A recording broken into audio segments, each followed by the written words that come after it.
Hi everyone, my name's Laura Grahowski, and today I'm going to be talking about why you should read the Yellow Wallpaper.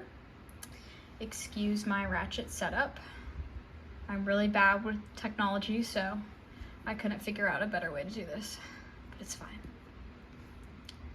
Okay. So, firstly, it's just a really iconic piece. The Yellow Wallpaper is very well known in literature. A lot of teachers assign it as a reading because it's just a very iconic short story. It's a classic in the feminism and mental health space. It's very informative of issues that went on not only in the past, but are still present today as well. So it's super important to be aware of these issues. I always believe you should also read the classics. The Yellow Wallpaper is a classic, and I think whenever a lot of English teachers tell you to read something, you should probably read it, because that probably means it's good, and it is good. Yeah. So what is it about? It is based on a girl who just had a baby and is faced with mental issues. It doesn't specifically say which mental issues, but presumably, postpartum depression, anxiety, things like that. Her husband is also her doctor, and he tells her that she needs to be confined and isolated to fix these mental issues. The yellow wallpaper in the story symbolizes her deteriorating mental health state due to this confinement. So she just basically does worse and worse the more her husband keeps her in. So this, obviously, you can tell why it's about mental illness. Back then, mental illness was thought of the completely wrong way.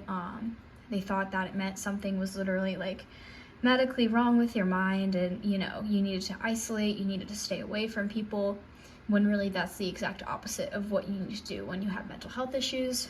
But this also goes to feminist issues, because her husband was her doctor, and he didn't let her tell him that she wanted to not be in the room. She would try her best to, please him and stay in the room, but she wanted him to take her out, and he wouldn't listen to her. She knew what was best for her mind and for her body, and he wouldn't listen. And in this time, this happened to a lot of women.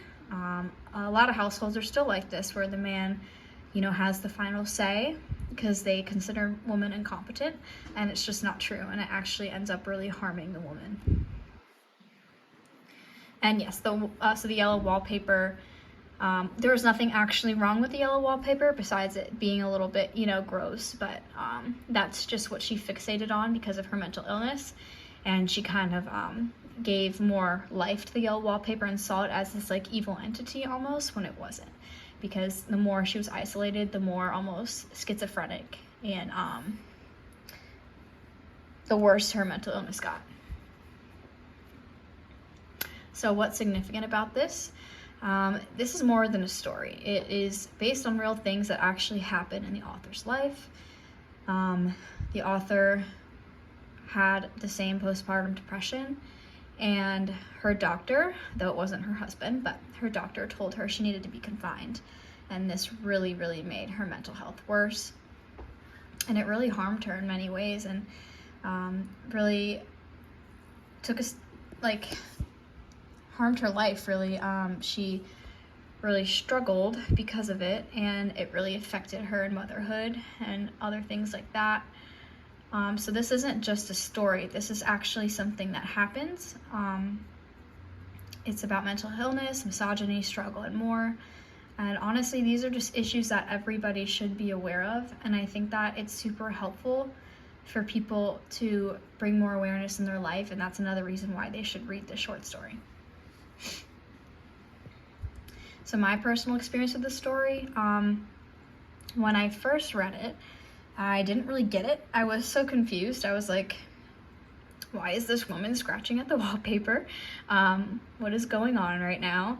But the more I read it, the more intrigued I got, and it kind of made me do a deep dive into the story. And the more I looked into it, the more I kept looking into it. I was very fascinated. And I thought the message that it was sending was really, really cool. And I hope others have the same experience with it. I mean, I would just recommend it because it was such an interesting story, and the metaphors in it, and the use of language is almost disturbing, but in a way it needs to be disturbing to really get the message across. So yeah, I just thought it was a super unique story, and not like anything I've ever read before. And I hope others have a similar experience when they read it, and that's why I would recommend reading it. And that is the end. Thank you.